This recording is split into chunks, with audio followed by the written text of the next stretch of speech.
საინფორმაციო სამსახური განაგრძობს პირდაპირ ეთერში მუშაობას. ეს არის ახალი 6-ე სოფო ჩარკვეტაძესთან ერთად საღამომშვიდობის.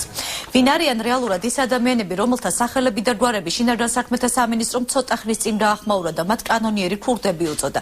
გივი ბლიაძე სინამდვილეში ნაციონალური მოძრაობის მხარდამჭერია და ამ ფაქტს მის მეზობლებთან ერთად უბნის ნაცმოძრაობის რწმუნებულიც ადასტურებს. რაც შეეხება ვალერი მარიანს ქუთაისში, მარიანის მეზობლები აცხადებენ, რომ შინაგან საქმეთა სამინისტროსთან დღეს პირველად შეიტყვეს, რომ მეზობელი კანონიერი ქურდი ყოლიათ. თემაზე მალხა ჟრადუა მუშაობს. ბოლო ინფორმაციით მას ახლა პირდაპირ ეთერში ვრთავთ. მალხა საღამომშვიდობის. საბო რამდენიმე წუთის წინ ჩვენ დაბრუნდით ვარკეთილის ერთ-ერთი მიკრორაიონის დასახლებიდან, სადაც ცხოვრობს გივი ბლიაძე, რომლის სახელი და გვარი შეცდომით გაუშვა იმ ჩანაწერში შინაგან საქმეთა სამინისტრომ. შემდგომ ამის შესახებ საზოგადოებას ამცნო. პირველ ჩანაწერში მოხსენებული იყო როგორც გიორგი უგულავა, შემდგომ კი განმარტა, რომ ეს იყო გივი ბლიაძე. გივი ბლიაძე სინამდვილეში არა კრიმინალური ავტორიტეტი ან მათთან დაკავშირებული პირია, არამედ ნაციონალური მოძრაობის მხარდამჭერია და ეს ინფორმაცია ჩვენ ნაციონალური მოძრაობის იმუბლის კოორდინატორმაც დაგვიდასტურა. აღსანიშნავია, რომ ყველა პირი, რომელიც ჩვენთან საუბრობდა, მათ არ სურდათ კამერის წინ უშუალოდ საუბარი, რამდენადაც საკუთარი უსაფრთხოების, ასევე ამ პირის გივი ბლიაძის უსაფრთხოებას აყენებენ წინა პლანზე. შესაბამისად, ჩვენ გვიწევდა გარკვეულწილად ფორს-მაჟორულ სიტუაციაში მუშაობა. ჩვენ მივაკითხეთ გივი ბლიაძის საცხოვრებელ სახლსაც, იქ არავინ დახვდა, ყოველ შემთხვევაში კარი არავის გაუღია, თუმცა კადრებში აშკარად ნახავთ, თუ როდესაც ჩვენ ვაკაკულებთ მის კარზე, ისმის სატელეფონო საუბრის, სატელეფონო ზარის ხმა, შესაბამისად არსებობს გარკვეული ეჭვიც, რომ ეს ადამიანი უბრალოდ კონტაქტში არ გამოდის მედიასთან. მე გთავაზობ პირველ რიგში ვნახოთ ის შინაგან საქმეთა სამინისტროს მიერ 6 საათის წინ გავრცელებული აუდიო ჩანაწერის უпростоრად მოკლე ვერსია, სადაც ამ შემთხვევაში საუბარი არის გივი ბლიაძესა და დავით ხიზანიშვილის შორის. დავით ხიზანიშვილი ეს ინფორმაციაც იმ პირებმა მოგვაწოდეს, რომელთაც ჩვენ ვესაუბრეთ რამდენიმე წუთის წინ.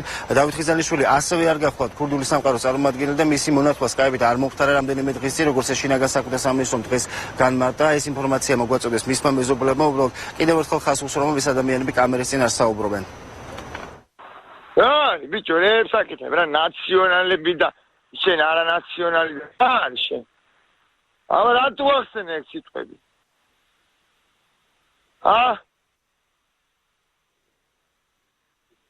დამახიეთ თქვენ ნაციონალები ერთ ადგილზე. გაიგე? შენ განაგებ ნაციონალ მაიმუნო შენა ბიჭო, შენ 11 მოგდის ბიჭო, გაიგე? გადაგიგლიჯა მაგთავს ბიჭო. შენ შარ შეგეშალო, გაიგე? ეს ინფორმაცია ისეთივე მოულოდნელი აღმოჩნდა გივი ბლიაძის მეზობლებისთვის, როგორც საზოგადოების სხვა წევრებისთვის. ისინი ამბობენ ცალსახად, რომ გივი ბლიაძის არათუ არანაირი კავშირი არ აქვს კრიმინალურ სამყაროსთან, არამედ პირიქით მხარს უჭერს მართლ პარტიას. ჩვენ შეგვიძლია ეს კომენტარები მოგასმენინოთ, რომელიც ფარულად ჩავიწერეთ სულ რამდენიმე წუთის წინ. გამარჯობა, თუ კაცო, გივი ბლიაძე ხო არის თქვენთან რომელიმე მეზობელი თქვენი? აი ახლა კი რომელ სახლოსა ხო? ევსა დარბაზოშია მეოთხე სართული. ახალგაზრდა ბიჭი. ახალგაზრდა ბიჭი. ხო.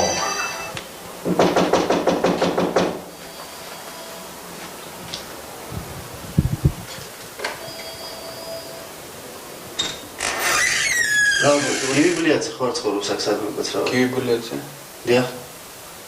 იქ არ არის ასახში თუ ცეთ? არ ვიცი. გივი ბლიაძე საცხოვრობს ხო არის ცეთ?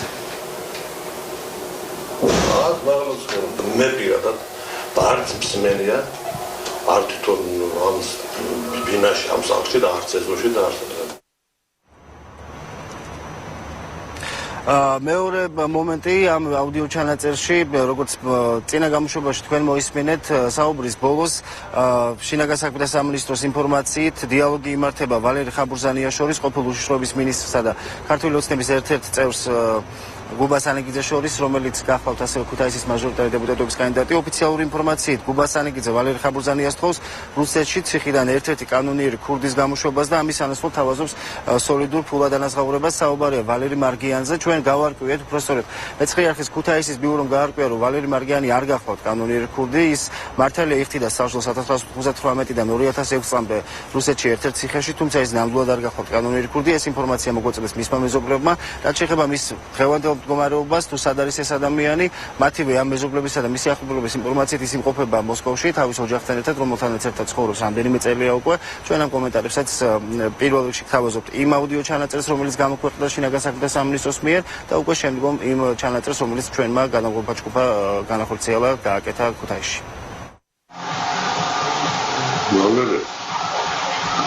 Are asეთი ამბავი. მოსკოვში ის ქუთაისელი ქურდია.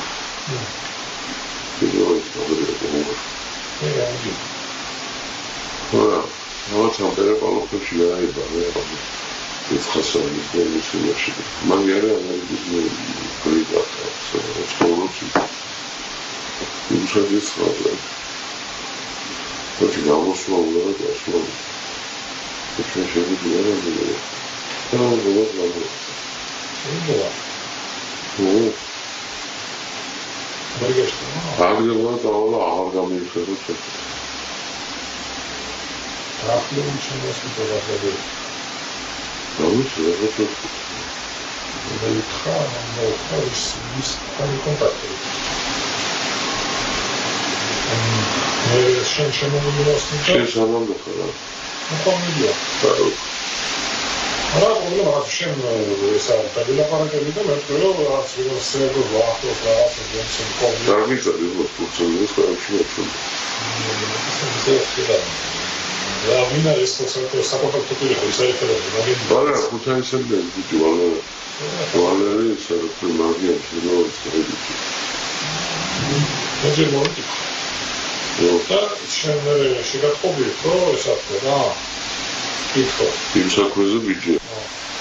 ვალერი მარგიანი ცხოვრობს მოსკოვში საკუთარ ოჯახთან ერთად და ის არ გახლავთ კანონიერი ქურდი.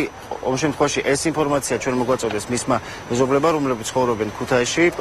ჩვენ შეგვიძლია ეს კომენტარებიც და ჩაწერილი სინქრონებიც მოგასმენოთ, მაგრამ ერთი რამ არის აღსანიშნავი, რომ აქ საუბარი არის სწორედ იმაზე, რომ ამ პირის გათავისუფლებას თხოვს ვალერი ხაბუძანიას გუბა სანეგიძე მოსკოვის ერთ-ერთი ციხიდან, როგორც აღმოჩნდა, ჩვენ დაგვიდასტურეს ინფორმაცია იმის შესახებ, რომ ვალერი მარგიანმა საკუთარი დანაშაულის ჩადენის გამო მოხდილი სასჯელი ჯერ კიდევ 2006 წელს მოიხადა და ის ახლა თავისუფლად გადაადგილდება საქართველოსა და რუსეთს შორის.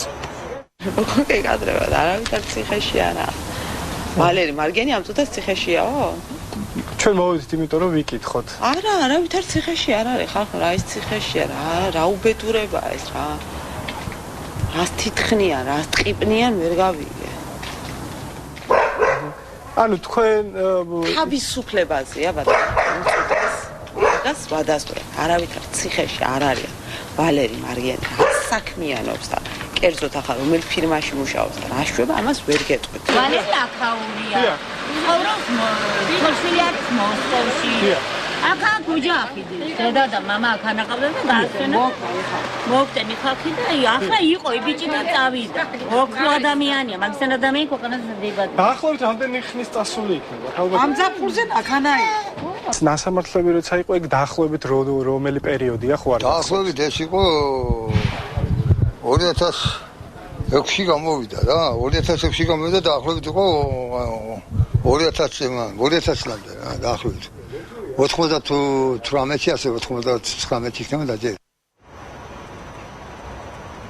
Სოფო ეს გახლავთ ის ინფორმაცია, რის იმყოფებაც ამ დროისთვის ჩვენ შევძელით, ჩვენ სამწუხაროდ არაერთი მცდელობის მიუხედავად ვერ დავუკავშირდით დამატებით კითხვებზე პასუხის მისაღებად შინაგან საქმეთა სამინისტროს უბრალოდ დავუკავშირდით, მაგრამ პასუხის ველოდებით ამ დრომდე დამატებით გარემოებებზე იმ პირებზე, რომლებიც ასევე რომელთა სახელი და გვარები ასევე არის მითითებული ამ ფარულ აუდიო ჩანაწერებში. ჩვენ ვეცდებით, რომ დღის განმავლობაში კიდევ არაერთი ინფორმაცია მივაწოდოთ მაყურებელს და 9 საათიან გამოშვებაში უკვე სრული რეპორტაჟი შევთავაზოთ მას. Დიდი მადლობა მალხაშ რადუა საუბრობდა პირდაპირ ეთერში.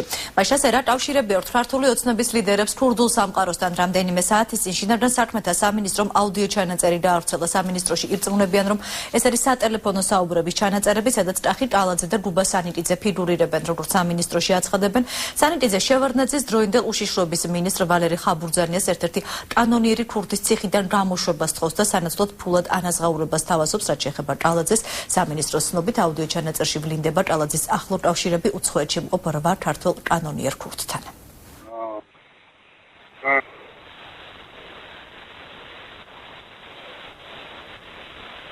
უბანში წურწუნიაზე ხალხი იმინო სულ ყველა ოცნებას აძლევს ხმას რა. ჯიგარი ხარ. ბიჭო, ავლაბარი და ელიას შენი საშალიჩუა, ხო იცი ბიჭო? კი, ლევან, ყველაფერს იმინა ვაკეთებ რა. ხიზანამ რო გელაპარაკა. რა ხდება? ჩემი ძმა მაგ საქმესთან დაკავშირებით ერთი მითხარი, რა ჩემი დედავატირე რა. რავი ბრატ, მაქსიმალურად ვცდილობ ყველაფერს რა. ყველაფერი კარგად იქნება რა. ბიჭო, კაროჩე მომისმინე? ეს შენი ტიპები უნდა გადმოკაჩო რა. კაცზე სიტყვა გაქვს ნათქვამი ძმაო და ეგ სიტყვა უეჭველი უნდა შესრულდეს და ეს საქმე უეჭველი უნდა გაკეთდეს რა ბიჭო რა. კი ბრატ, კი, ბოზიშვილი იყო ყველანაირად ვეცდები ძმაო რა. იდანას უნდა პავლოვიჩთან დალაპარაკება და ტელეფონის გამორთული აქვს პავლოვიჩი, უნდა სტაიფშიც არ შემოსულა და რა ვქნა როგორ მოვიქცეთ და. რა ხდება? აი ბიჭო, იმ საქმეზე არაფერი რა, რაც უთხრა, კაროჩე ის ყველაფერი გაალაგა და გააკეთა რა და დალაპარაკება უნდა რა. უნდა რა. აზევა მაგბაზარზე ბიჭო.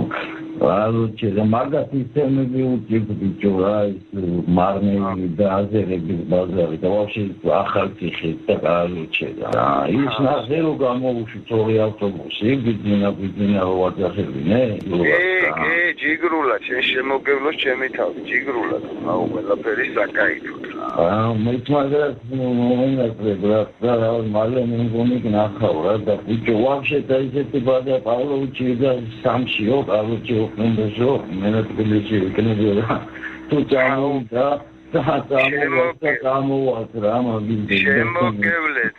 შემოგევლეთ, მიდი ძმაო და ჩვენ აქავად აქ დაგხვდებით რა. აღარა, ვიდრე რა კაროჩი. ძმაო, რას ამბობ, შენ შემოგევლეთ, შემოგევლეთ ძმაო.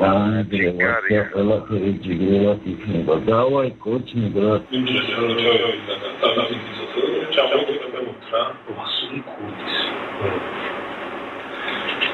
Κατάμε κουνέ κατάρρος με τον πατσέλιτσι. Το σέρβο. Φρόνα τσακούνα, δεν σε τσέρα. Τι κλάτσε. Δεν είναι φαρίγα. Ξέρεις τσακού. Τι είναι.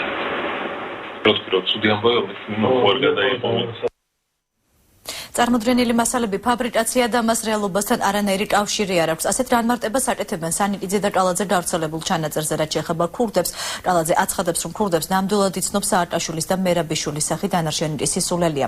სანიტიძის განცხადებით, მას არასდროს არანაირი შეხება არ ქონია შავ სამყაროსთან და მის ავტორიტეტებთან. მომხდარს ირეკლი ალასანიაც ეხმაურება გავრცელებულ ვიდეო და აუდიო მასალებს ის ფალსიფიცირებულს უწოდებს და აღნიშნავს, რომ უკანონო მოსმენებისა და ჩაწერების გამო ხელისუფლება პასუხს აგებს.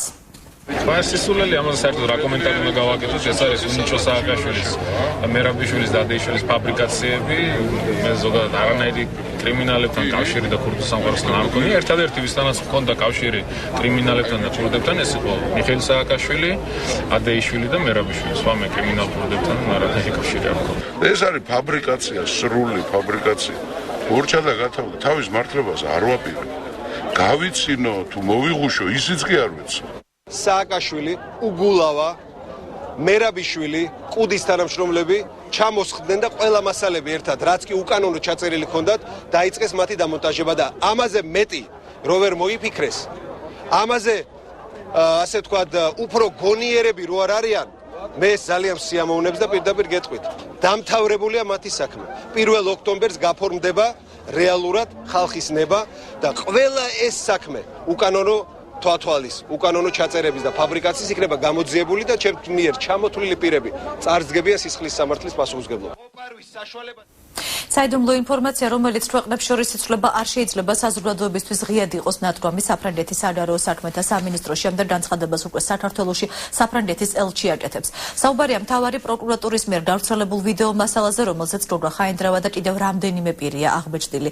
რენესანსი აცხადებს, რომ საიდუმლო ინფორმაცია, რომელიც ქვეყნებს შორის იცვლება, არ არის საჭირო საზოგადოებამ იცოდეს და მათ შორის ჟურნალისტებმაც რა გზითაც არ უნდა მოიპოვონ ის მასალები მხოლოდ გამოძიებისთვის არის და საიდუმლო ინფორმაციად ითვლება. ამიტომ არ უნდა გახმაურდეს ელჩის თქმით, ამასთან დაკავშირებით ის უკვე ესაუბრა ბანო მერაბიშვილს.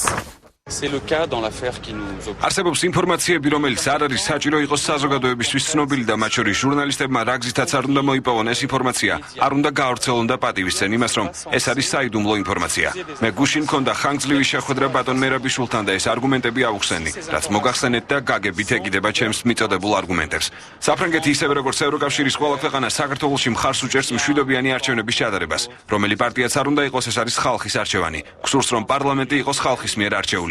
მინდა ვთხოვო საქართველოს ხელისუფლებას, ის ინფორმაციები, რომელიც მათ გადაეცათ, შესაძლებელია საიდუმლო ინფორმაციისთვის საჭირო მასალა ყოფილიყო. არ იქნას გავრცელებული სახალხოდ და უბრალოდ პატივისცეთ საიდუმლოებას, რომელიც აუცილებელია ქვეყნებს შორის გაიცვალოს.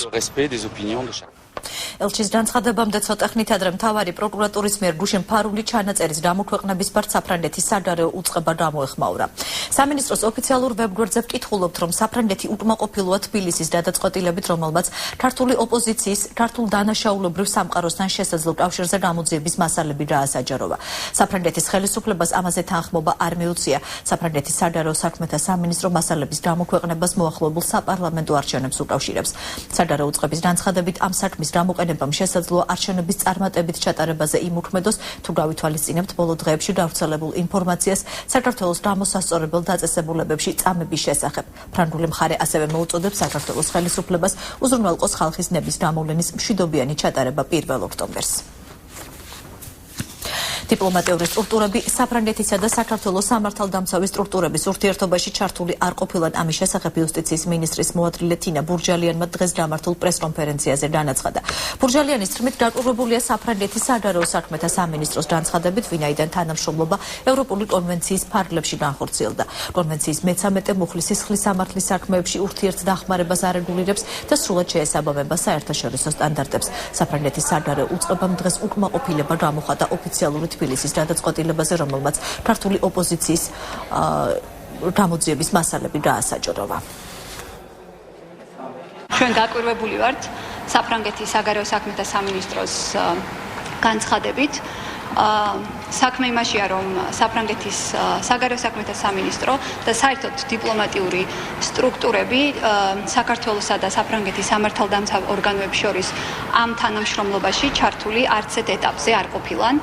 იქიდან გამომდინარე, რომ საქმე ეხებოდა ეროვნული უსაფრთხოებისათვის მნიშვნელოვან საკითხებს და ასევე საქმე ეხებოდა საჯარო პირების შესაძლო დანაშაულებრივ ქმედებებს, საქართველოს სამართალდამცავ ორგანოებს არც ერთ ეტაპზე არ აუღია ვალდებულება საფრანგეთის შესაბამისი სტრუქტურების წინაშე ინფორმაციის კონფიდენციალობასთან დაკავშირებით. სწორედ ფაქსის და სხვა უფრო სწრაფი კომუნიკაციის საშუალებების, მათ შორის იმეილის გამოყენება მოხდა საფრანგეთის ეროვნული ჟანდარმერიის მხრიდან იმის გათვალისწინებით, რომ მათ ჩათვალეს, რომ ინფორმაცია, რომელსაც ქართულ მხარეს აწვდიდნენ, იყო ძალიან მნიშვნელოვანი და იყო ასევე მნიშვნელოვანი, რომ ეს ინფორმაცია ქართულ მხარეს ჰქონოდა რაც შეიძლება სწრაფად.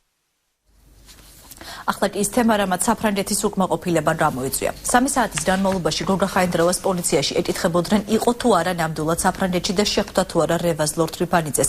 ხაინდრავამ გამომძიებლებს დაუდასტურა, რომ ლორდ რიფანიძე შეხვდა, რადგან მასთან 35 წლიანი მეგობრობა აკავშირებს. გამოძიება 223 პრიმა მუხლით მიმდინარეობს, რომლის პირველი ნაწილი კანონიერ ქურდებს, მეორე კი ზოგადად ქურდულ სამყაროს შეეხება. გარდა ამისა, გამოძიება სწავლობს ფულის დათეთრების საკითხსაც. ხაინდრავა მორიგ დაკითხვაზე 27 სექტემბერს დღის პირველ საათზე დაბარებული მთავარი პროკურორი აცხადებს, რომ კანონიერი ქურდების ოპოზიციის წარმომადგენელთან შეხვედრის მიზანს საქართველოში დესტაბილიზაციის გამოწვევა, მხედრიონის ტიპის ფორმირების შექმნა და ქურდების გავლენის აღდგენა წარმოადგენდა. თუმცა პროკურატურის მიერ გავრცელებულ კადრებში მხოლოდ ის ჩანს, რომ ხაინდრავა და კიდევ რამდენიმე ადამიანი კარებში რამდენჯერმე ჯერ შედიან, შემდეგ კი გამოდიან. მე აუცილებლად მოვითხოვ, რომ ან დაადასტურონ, ან უარყონ ის, რაზეც იყო დღეს პროკურატურის მხრიდან ლაპარაკი, ტელევიზიაში რას სილაპარაკა საქართველოს პროკურატურამ და ტელეწამყვანებმა და იმათთან გავარკვე რამდენად სერიოზულია ეს ყველაფერი, იმიტომ რომ მე ძალიან დიდი ეჭვი მაქვს რომ ის რაც გაცხადებულია საქართველოს ტელევიზიაში არის საქართველოს პროკურატურის ინტერპრეტაცია და არა საფრანგეთის ჟანდარმერიის, რაც თავარია. ის ფაქსი, რომელიც არის ჩამოსული საქართველოში, ადასტურებს, რომ ეს დაწესებულება, რომელზეც არის ლაპარაკი, ეს არ არის საფრანგეთის ჟანდარმერია, ეს არის ერთ-ერთი დაწესებულება, რომელიც მონიტორინგს ატარებს საფრანგეთში თუ ევროკავშირში ცხოვრებ და მყოფ კანონიერ ქურდებთან მიმართებაში. არანაირ დესტაბილიზაციაზე, არანაირ პოლიტიკურ საკითხებზე აბსოლუტურად არანაირი შეკითხვა არ დასმულა, მხოლოდ და მხოლოდ იმ კადრებს ეხებოდა, რომელშიც ჩანს შესვლის მომენტში და ერთ მომენტში, როდესაც დგას ამ რევაზ ლორდ კიფაინძის უკან, გოგა ხაინდრავა და მან ახსნა ეს რა მოხდა, როგორ მოხდა. კიდევ ვიმეორებ. ახლა იქ ტექსტს რას მოაყოლებენ ამ კადრებს და ფოტოებს თუ ვიდეო მასალას, ეს უკვე გემოვნების საკითხია, ფანტაზიის საკითხია და ყველაფერი შეიძლება ამას მოაყოლოს. მეცხრე არხის ახალი მასანარსნის ტოლონიიდან ჩვენ ჟურნალის პატიმრები დაუკავშირდნენ, ისინი წამებისა და ცემის კონკრეტულ ფაქტებზე საუბრობენ და აცხადებენ, რომ წამების პროცესში უშუალო მონაწილეობას ხშირად იხებდა თავად ბაჩო ახალაია. პატიმრები ასევე საუბრობენ მედის თარდავას, რადამ კურნალიძის, ბაჩო და ზურაბ რუხაიების მხრიდან გამოვლენილ განსაკუთრებულ სისასტიკეზე. პატიმრები ძალადობისა და მუქარი შედედად მიღებულ ყალბჩვენებებზეც საუბრობენ, რის შემდეგაც მათ პატიმრობის ვადას უხანძლებდნენ. პატიმრები სახალხო დამცველის აპარატს სრულგრილობაში ადანაშაულებენ. მათი თქმით, ომბუდსმენს კონკრეტული წამების ფაქტების შესახებ არაერთხელ მიაწოდეს ინფორმაცია, რასაც რეაგირება არ მოჰყოლია. ერთ-ერთი პატიმარი ყვება, რომ სახალხო დამცველის წარმომადგენლისთვის გადაცემული წერილი, რომელიც მან ომბუდსმენს დაუგზავნა, მოგვიანებით ციხის დირექტორის კაბინეტში ნახა. პატიმრების ინფორმაციით, ბოლო დღეებში განვითარებული მოვლენების შემდეგ საპროფილეში სიტუაცია განიმოხდა, თუმცა უსაფრთხოების გარანტიები მაინც არ არსებობს. პატიმრები დახმარებას ითხოვენ. 2007 ვიხდით სტაჟერს მეექვსე დაწესებულების საპროფილეში. და უშუალოდ შემოვიდა ბაჩო ახალაია და პისტოლეტების წადების იმენა გვითხეს ვაწამეს და ის ბაჩო ახალაია იმენა თვითონ უშუალოდ ღებულობდა მონაწილეობას თქმებში. მე რა მოუკლეს თემაში და მე ერთმა უთხრა კიდე გეუბნებდა, ერთმა უთხრა გვერდი და მოგდებიან ის უბედურებია და თუ მოგდებიან ჩავყავოთ მე ზაბრეთკაშია და ვიცი გარბოდა. ეხლა კადრებში ნახულობთ რომ გაგამკურნალიძე და თავის ეგრეთ წოდებული ბრიგადა რო დაიჭირეს. ეხლა მაგენი უბრალოდ იყვნენ შემსრულებლები. უშუალოდ იყო ბაჩო ახალაიას შემოტანილი არის თუბიკით გაბადურების ხალხის ეს წამება სისტემებში. არაფერი არა, გაგა კურნალიძე არაფერს არ აკეთებს. იქანა ფაქტურად რომ შევადაროთ, რასაც აკეთებდა ბაჩო ახალაია. ქუთაისის ციხიდან რომ გადმოყავდა სხვადასხვა სისტემებიდან რომ ხდებოდით ერთმანეთს კამერაში რომ ვიყავით, გაიგე? ყველა მეუნებოდა მაგას მეგის გარდავა იყო პირველი. ყვა იმენა სტატისტურად თითქოს და თავისშვილის კვლელი რო შეხვდეს კაცი და ასე რომ თქვა და ჩვენს დაფაროთის საგებო რო უნდოდეს, აი ის იყო ყველა პატიმართა გაიაქვია მიმართულ. ყველა პატიმარს ნებისმიერ და ემე აწამებდნენ ბრიდავდა მაგი. მაგი იყო ჯალათი, როგორც ახალაია, მაგრამ ახალაიაზე უარეს არ ყოფილა რო იცოდე.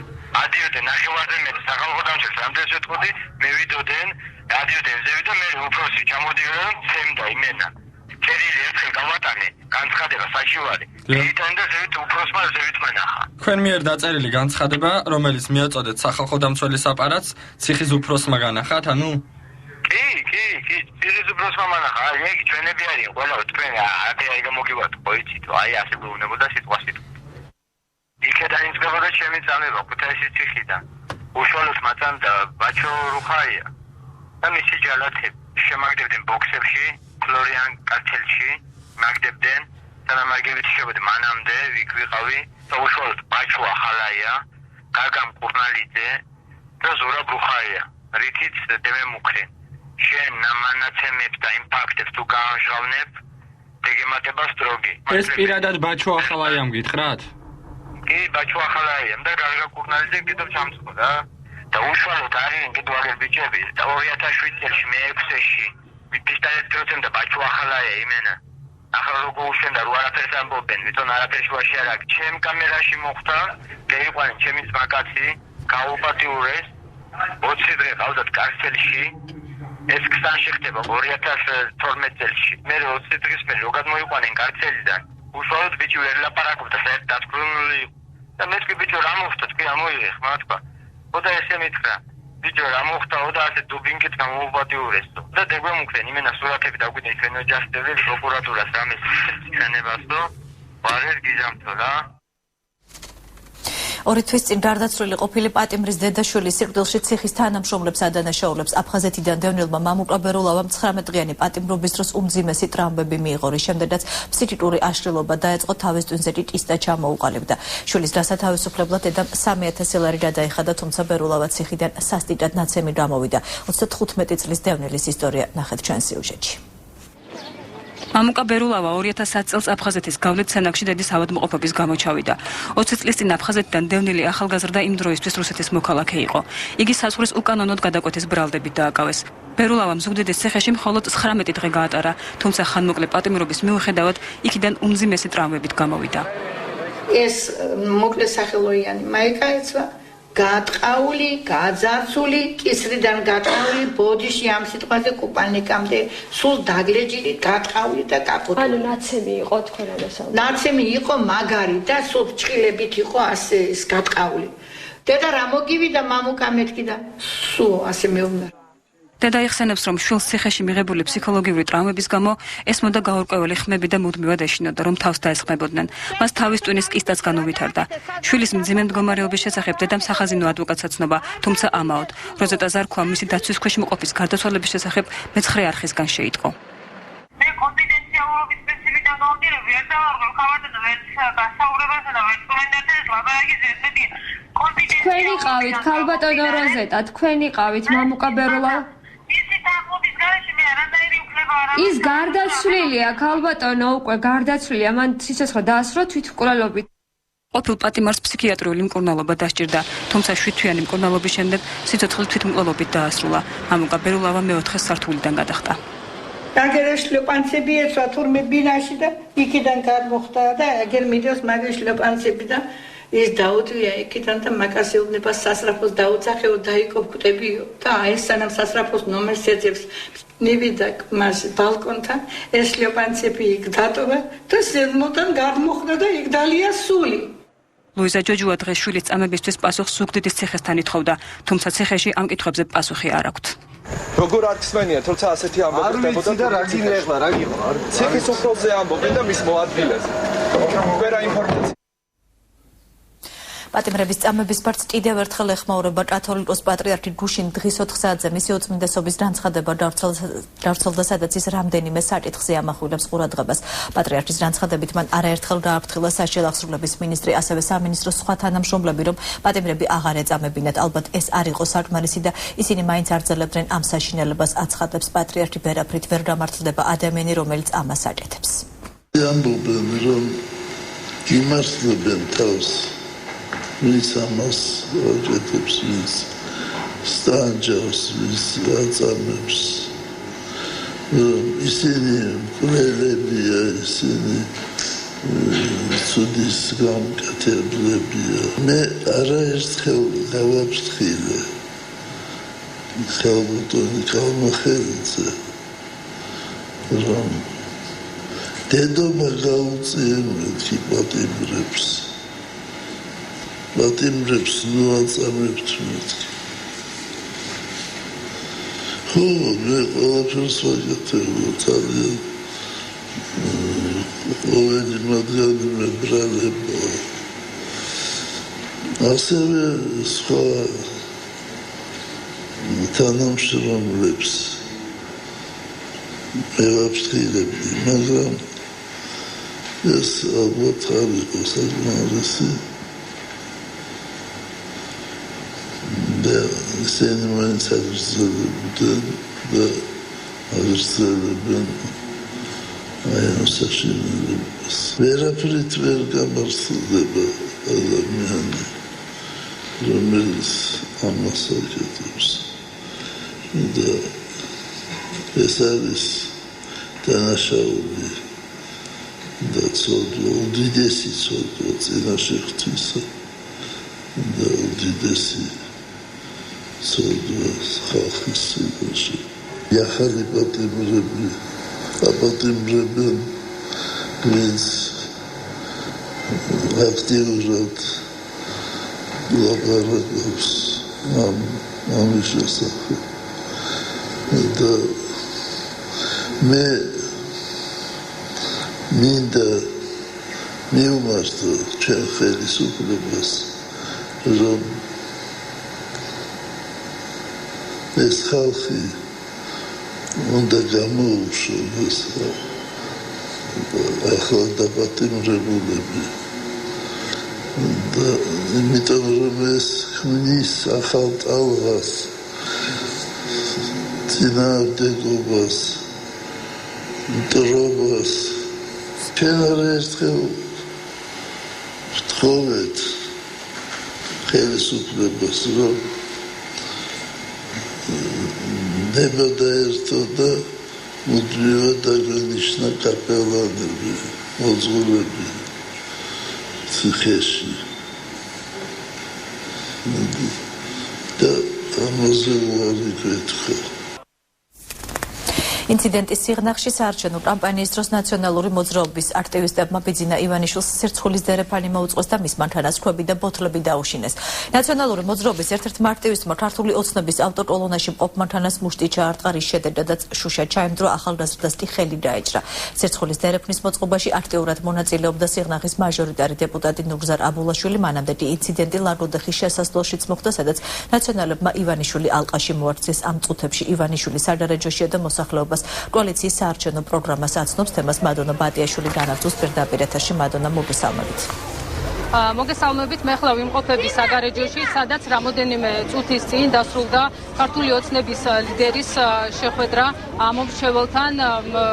შეხვედრა დაგეგმილი იყო საგარეჯოს ცენტრში, რომელიც რამოდენიმე წუთის წინ დასრულდა. შეხვედრის მსვლელობის დროს ნაციონალური მოძრაობის აქტივისტები ცდილობდნენ გამული საყვირით და შეძახილებით ხელი შეეშალათ შეხვედრისთვის, თუმცა შეხვედრა მშვიდობიანად დასრულდა. კოალიციის ლიდერმა უკვე დატოვა საგარეჯო.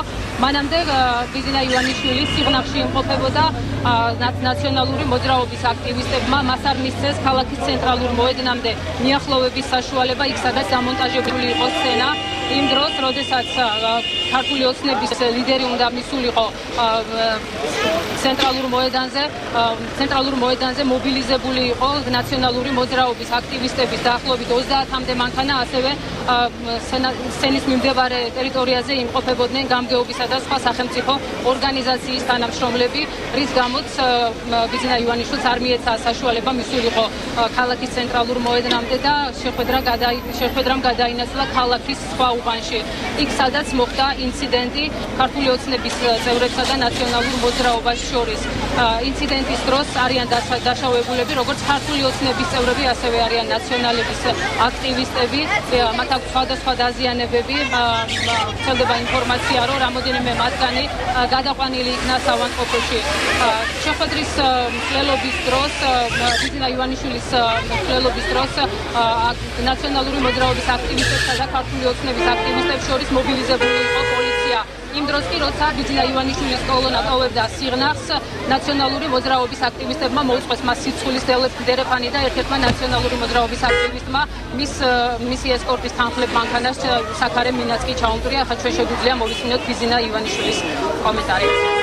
ყველა ავანტიურაზე მიდიან, ყველაფერს ცდილობენ. 60 ადამიანი დააპატიმრეს გუშინ, ჩვენი აქტივისტები, ყველაზე აქტიურ წევრებს ებრძვიან, ორი აქ დაუპატიმრებიან. დღესაც აგრძელებენ ეს ბავშვები აბსოლუტურად დაბნეულები არიან. ზოგი განგებლიშვილია, ზოგი პოლიციის შვილი. და ისინი ცდილობენ, რომ ძალიან ცდილობდნენ, გურჯაანში ცდილობდნენ, დედოფლისწყაროში ცდილობდნენ, რომ როგორმე დაპირისპირებაში გადაეტანათ. ჩვენ ყველაფერს ვაკეთებთ, რომ დაპირისპირება არ მოხდეს და ძალიან კარგად ვართ ამისთვის მობილიზებული. რა თქმა უნდა, ეს 51 ნომერი ჩაიცოვენ მაიკას და ვერ შეუნიან თუ რა. როგორ შეიძლება რომ ჩვენმა კოალიციამ დაიწყოს რაიმე ექსცესებზე წასვლა?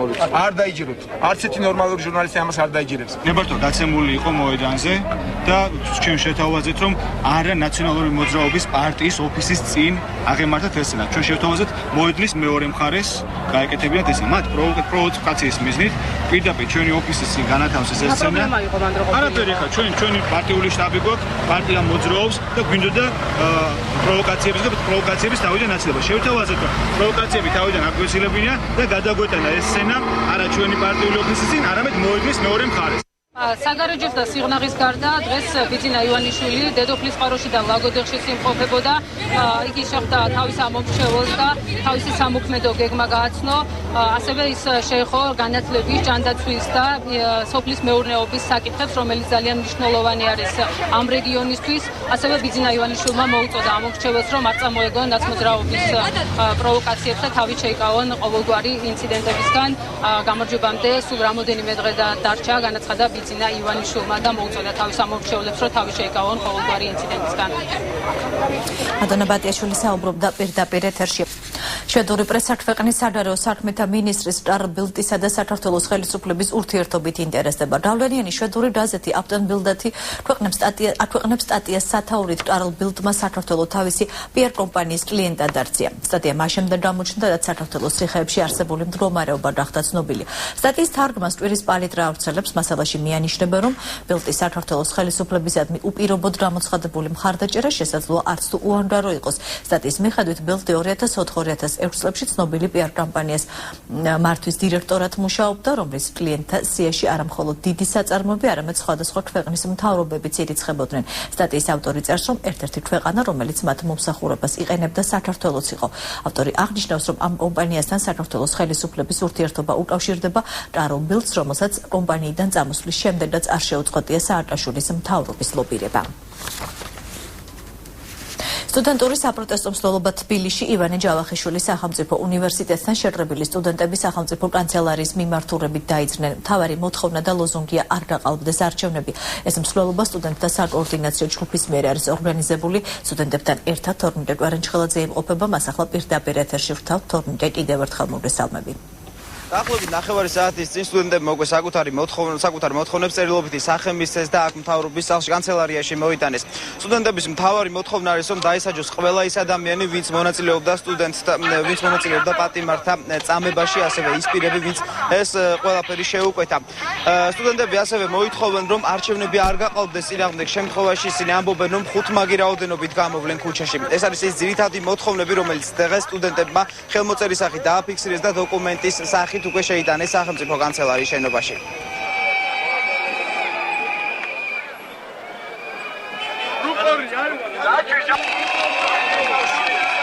ჩვენ გადავწყვეტ ჩვენს მოთხოვნებს მათ.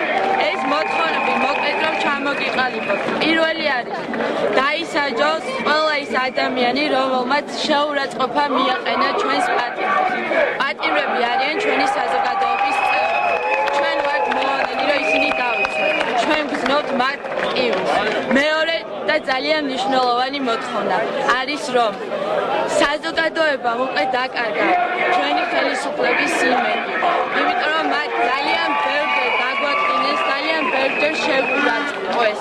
კანცელარიის შენობაში ჩვენ შევიტანეთ ხელმოწერები პეტიციაზე და ამიტომაც მივედით. ამას გარდა კანცელარია საერთოდ ნებისმიერი სტრატეგიული შენობა არის ამ სისტემის ნაწილი, რომელიც უნდა დაინგრეს და შეიცვალოს, იმიტომ რომ ეს სისტემა ჩამოყალიბდა ხალხისგან, განცალკევებით უკვე მუშაობს ხალხის წინააღმდეგ და დაკარგა საზოგადოებამ მასზე კონტროლის მექანიზმები. ჩვენი სტუდენტების მიზანი არ არის მარტო ვინმეს დასჯა და გადაყენება. სტუდენტების მიზანია საზოგადოებამ დაიბრუნოს კონტროლის მექანიზმები პოლიტიკაზე და საზოგადოების ინტერესები დაიცვან პოლიტიკოსებმა, საზოგადოებამ მართოს მთავრობამ შეასრულოს ხალხის დაკვეთა.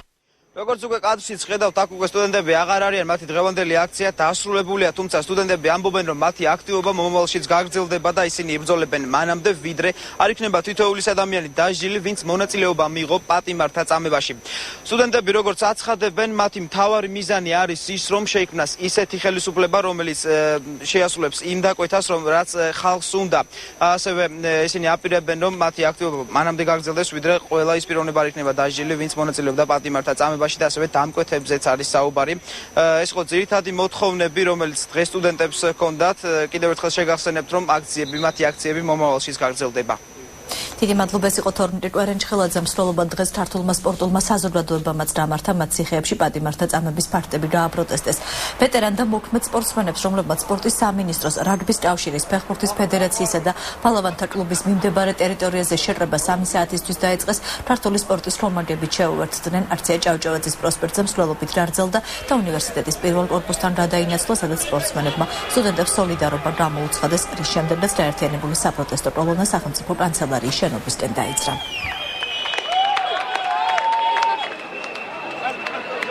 რაც ამ დღეებში ვიხილეთ იყო ძალიან ცუდი ამბავი, რა ვიცი, მთელი ერი შოკში ვარ და რა თქმა უნდა უერთდები ამას, მოვედით ახლა სპორტსმენები, რათა გამოვხატოთ ჩვენი დამოკიდებულება ამასთან მიმართებაში.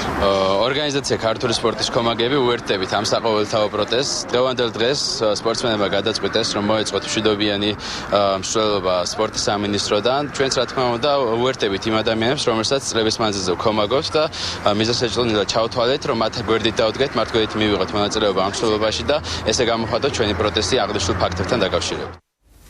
პირველი ჯაშუშურის სკანდალის გმირი სიმონ ტილაძე მისი უკანონო დაპატიმრების საქმის მონაწილეებს ასახელებს. პრეზიდენტის ადმინისტრაციის პრესამსახურის ყოფილი თანამშრომლის თქმით, მის მიმართ 2006 წელს ვანო მერაბიშვილის უშუალო მითითებით კონტრდაზვერვის სამსახურის უფროსის მოადრილე შალვა ჟღენტმა მასზე ფსიქოლოგიური ზეწოლა განახორციელა. ის დაჭავებულს პირდაპირ დაემუქრა, რომ თუ დანაშაულს არ აღიარებდა, მის შვილებს ფიზიკურად გაუსწორდებოდნენ. საქმეში ასევე ფიგურირებს გიორგი არველაძე, რომელიც იმ პერიოდში პრეზიდენტის ადმინისტრაციის უფროსი იყო. ტილაძემ დღეს პრესკონფერენცია მოიწვია უფლებადამცველთა გაერთიანებასთან ერთად. ისინი მერაბიშვილის, შალვა ჟღენტისა და გიორგი არველაძის სისხლის სამართლებრივ პასუხისმგებლობაში მიცემას ითხოვენ. აქტუალური თემა იყო საზოგადოებაში გირგვლიანის საქმე, ციხის ბუნტი და ხელისუფლება სურდა ახალი გარკვეული PR ეფექტი შემოერთებებინა მოსახლეობისათვის და გადაეტანა ყურადღება რაღაც სხვა ახალ თემაზე. გადარჩნენ იმ მომენტში ძალიან კარგად ჩაიარა გირგვლიანის კვლევება, რომელიც ჩაიძნა ხელისუფლებამ და ის დანაშაული, რომელიც აი ციხის ბუნტის შედეგების ლიკვიდაციას მოჰყვა. ორსაათიანი დებატების მიუხედავად ცენტრალური საარჩევნო კომისიის წევრებსა და მედიის წარმომადგენლებს შორის შეთანხმება ვერ მოხერხდა, როგორც ცესკოს თავმჯდომარემ ჟურნალისტებს განუცხადა, კომისიის წევრებმა ჟურნალისტებს მოусმინეს, თუმცა პოზიციები ვერ შეაჯერეს. მისივე განმარტებით კომისია დადრენილების სადავო პუნქტებზე, რომელიც საარჩევნო უბნებზე ფოტო და ვიდეო გადაღებას ხვდავს, დღეს საღამოს იმსჯელებს. ხარატიშვილის განმარტებით დადრენილება არ შეიცვლება, თუმცა მოხდება მისი განმარტება, რათა არჩევნების დღეს ცესკოს დადრენილებას საარჩევნო უბნებზე გაუგებრობა არ მოხდეს. სხვა არსებითი დადრენილებაში აღარ შევა. მედიის წარმომადგენლების განცხადებით, მიუხედავად იმისა, რომ კომისიის წევრებს დეტალურად დააცნეს მათ მიერ მიღებული გადაწყვეტილების საფრთხები, კომისიამ ის მაინც არ გაიზიარა. შეთანხმებით ახლა რაღაცა კონკრეტულ საკითხზე ესე არ შეთანხმებულ ვართ, ესე პასტა გაცვლა. ანუ იგივე ჩვენ ვფიქრობთ, რომ ჩვენ ესეთი კომისიის წევრებმა გადავწყვიტეთ დღეს 6 საათზე არას კომისიის მაგლებში არამედ რაღაც საერთო შეხვედრა და ასთაგასვლა გამოსვლა გავაკეთოთ. თუმცა იმის თქვა მე ასევე მინდა აღვნიშნო, რომ ამ დადგენილების შესვლას საკმაოდ ესეთი მნიშვნელოვანი არ დაჭერა ჭირდება იმ თვალსაზრისით, რომ 9 კომისიის წევრმა მაინც უნდა გადაწყვიტოს, რომ რაღაცა ცვლილება შევიდეს. სამწუხაროდ ესე რომ შევთანხმდით, რომ ხო აი ეს მუხლი მართლაც პრობლემურია თუ არა პრობლემის დეტალური არანაირი შეთანხმება არ მომხდარა, თუმცა ჩემთვის რაც ტოვებს, ასე ვთქვათ, ფანჯარას იმედის არის ის, რომ როგორც მინიმუმ, როგორც პატმაზურავმა თქვა, დღეს 6 საათზე შეიკრიბებიან და როგორც მინიმუმ რაღაცები დაზუსტდება, რაღაცაები გამოირიცხება ამ არსებული რეგულაციიდან. საკმაოდ ესეთი ცხარე დისკუსიები იყო, თუმცა მე ვფიქრობ, ჩვენ მივიტანეთ ჩვენი სათქმელი კომისიამდე, ჩვენ მიგვაჩნია, რომ ძალიან საშიშია მივხვდეთ იმისა, რომ არგუმენტები მოვისმინეთ თუ რატომ მიიღეს მათ ესეთი გადაწყვეტილება, მათ აქვთ განცდა საფრთხის, რომ რაღაცები არ მოხდეს, თუმცა მე დარწმუნებულად შემიძლია ვთქვა, რომ მედიის ინტერესში არც არასოდეს არ იყო არევა საქმის, არც არის და არც არასოდეს არ იქნება. არჩევნებამდე 5 დღით ადრე პოლიცია ოპოზიციონერების დაკავებას განაგრძობს. სამტრედიის პოლიციამ ტახიტალაძის საარჩევნო შტაბის უფროსი ავთანდილ თევზაძე დააკავა. სამართალდამცველებმა თევზაძეს დაკავების მოტივი არ განუმარტეს. თევზაძეს ამ დროისთვის სამტრედიის პოლიციის სამმართველოში კითხავენ. ეხლა გადავიდნენ შტაბის ხელმძღვანელებზე, ადამიანებზე, რომელსაც მართლა ძალიან ბევრი რამეა დამოკიდებული, მაგრამ არა უშავს, ჩვენ მაინც გავემარჯვებთ ის რაც დაწყებული გვაქვს ამას. ერთ ნაძირალა სააკაშვილი ვერ შეაჩერებს და ერთ მისი მოძალა და ხელისუფლება. დარღვევები წინა საარჩევნო პერიოდში, რაც კანდიდატებს არათანაბარ პირობებში აყენეს არჩევნებამდე რამდენიმე დღით ადრე ქართული ოცნების რუსთავის მაჟორიტარი დეპუტატობის კანდიდატმა ზვია ძიძიგურმა შეფასებები რუსთავის დემოკრატიული ჩართულობის ცენტრში გააკეთა. მან ყურადღება ადმინისტრაციული რესურსის გამოყენებაზე, დაშინებასა და დაყალბების მეთოდებზე გაამახვილა. იმედი მაქვს, რომ არასამთავრობო ორგანიზაციებიც აქტიურად იქნებიან ჩართულები, იმისათვის, რომ თქვათ არჩევნები ჩაატარდეს საკმაოდ შვიდ გარემოში და დეპუტატობის კანდიდატებმაც სრულად წარმოადგენენ თავიანთი პროგრამები არჩევნებთან დაკავშირებით, არჩევნების შემდგომ პერიოდზეც კი. დღეს მე აქ გავაგებინე საზოგადოებას ერთი უცნაური დარღვევის შესახებ. რუსთავის მეტალურგიული კომბინატი და აზოტი აცხადებს იმ დღეს სამუშაო დღედ. ესე იგი, მთელი საქართველოს ემზადება, რომ უქმე დღეა 1 ოქტომბერი და არჩევნებში უნდა მიიღოს მონაწილეობა, მაგრამ რუსთავში როგორც ჯარისკაცებს ისე ჩასვამენ, შემდეგ აქ მუშამოსამსახურეებს ავტობუსებში და წაიყვანენ უბნებზე და თან ჩაუსვამენ ამ ავტობუსებში სოდის, კუდის წარმომადგენლებს და კარგად დაამუშავებენ, რომ ხუთიანის მეტი სხვა არ შემოხაზონ. დემოკრატიული მოძრაობის ლიდერი ქვეყანაში ვითარების მოსალოდნელი გამწვავების შესახებ დიპლომატებს აფრთხილებს. ძინა ბურჯანაძე უკვე ევროკავშირის ქვეყნების რამდენიმე ელჩს შეხვდა და წინა საარჩევნო გარემოსა და პენიტენციურ სისტემაში არსებული პრობლემების შესახებ ესაუბრა.